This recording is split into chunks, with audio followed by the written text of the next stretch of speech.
Hi friends, आज हम economy के 3 टर्म जो काफ़ी इम्पोर्टेंट हैं उनको समझेंगे। तो टर्म नंबर 1 है nominal income, term number 2 real income and term number 3 disposable income. मतलब ये तीनों टर्म क्या हैं, एक दूसरे से किस तरह से संबंधित हैं, तो ये हम समझेंगे। तो जो नॉमिनल इनकम है वो वेज है, यानी कि हमारी जो इनकम होती है। जैसे कि कोई काम हम करते हैं, कोई मेहनत मजदूरी या कुछ और कोई बिजनेस या कोई हमारी सैलरी है, या डेली बेसिस पे या मंथली बेसिस पे, तो हम उसको क्या कहेंगे, वेज, यानी कि नॉमिनल इनकम। वही वेज कहें या उसे ही को नॉमिनल इनकम कहते हैं। और रियल इनकम जो होती है वो इनकम होती है नॉमिनल इनकम माइनस इन्फ्लेशन, यानी कि उस इनकम पे इन्फ्लेशन का कितना पैसा हमें मतलब निकालना पड़ेगा। तो जो टोटल इनकम होगी, नॉमिनल इनकम यानी कि वेज, यानी कि जो हमारी टोटल आमदनी होगी उनमें से डेली बेसिस या मंथली बेसिस पे जो भी कहें, चाहे हमारी इनकम डेली बेसिस की हो चाहे मंथली बेसिस की हो, तो हमारी जो इनकम होगी उसमें से इन्फ्लेशन, मान लिया किसी वस्तु पे कितना इन्फ्लेशन है कि ये एक पे 2% इन्फ्लेशन है, किसी पे 5% इन्फ्लेशन बढ़ा, तो इस तरह से टोटल इन्फ्लेशन निकाल के इन्फ्लेशन रेट, उसमें से टोटल अर्निंग्स में से हम इन्फ्लेशन को निकाल देंगे, तो वो हमारी रियल इनकम आ जाएगी। ठीक है, एग्जाम्पल के तौर पर, जैसे अगर हम मान लिया 100 रुपये जैसे हम कमा रहे हैं, जैसे हमने आज 100 रुपये कमाए, तो और हमने 4 चीज़ें या 5 चीज़ें जो भी खरीदे, तो उनमें 2 पर इन्फ्लेशन है लगा, यानी कि एक पर 2% का और एक पर 1% का, तो टोटल कितने हुए, 3%।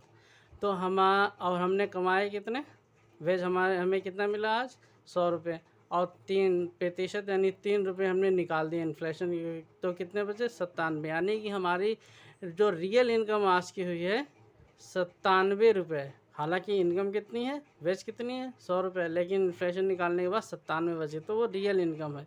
और डिस्पोजेबल इनकम क्या होती है, इस तरह से जो डिस्पोजेबल इनकम होती है वो real income minus nominal income, sorry real income या नॉमिनल इनकम जो भी हमारी है, रियल इनकम कहें या नॉमिनल इनकम, उनमें से डायरेक्ट टैक्सेस क्या होते हैं, जो हम गवर्नमेंट को डायरेक्टली, कोई भी इंडिविजुअल या कोई कंपनी या कोई भी एंटिटी गवर्नमेंट को डायरेक्टली पेड करती है।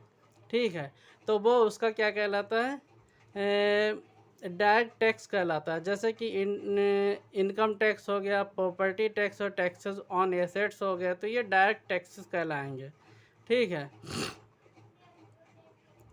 तो इस तरह से जब हम रियल इनकम या नॉमिनल इनकम में से डायरेक्ट टैक्सेस को निकाल देते हैं, तो जो इनकम बची होती है उसे हम डिस्पोजेबल इनकम कहते हैं। यानी कि हम कह सकते हैं कि ये जो डिस्पोजेबल इनकम है ये नेट पार्ट है इसका, बेज का, यानी कि हमारी अर्निंग, हमारी कमाई का जो है ये नेट पार्ट है, यानी कि एक शुद्ध, सबसे शुद्ध पार्ट है। यानी कि इसमें से हमने क्या नाम, अगर हम रियल की बात करें, रियल इनकम की, तो उसमें से हमने इन्फ्लेशन भी निकाल दिया, और अब यहाँ पे हमने क्या नाम, डायरेक्ट टैक्सेस भी निकाल दिए, तो ये सबसे नेट पार्ट बचा है, सबसे शुद्ध पार्ट बचा है हमारी आमदनी का। तो इस तरीके से समझ लेते हैं, जैसे कि नॉमिनल इनकम में अब ये डायरेक्ट टैक्सेस किस में, नॉमिनल इनकम में इंक्लूड होता है, यानी कि यहाँ पर इंक्लूड होगा ये डायरेक्ट टैक्स, यहाँ पे इंक्लूड होगा नॉमिनल इनकम में, रियल इनकम में इंक्लूड है, डिस्पोजेबल में नहीं, क्योंकि डिस्पोजेबल इनकम ही वो इनकम होती है जो डायरेक्ट टैक्सेस निकालने के बाद बचती है।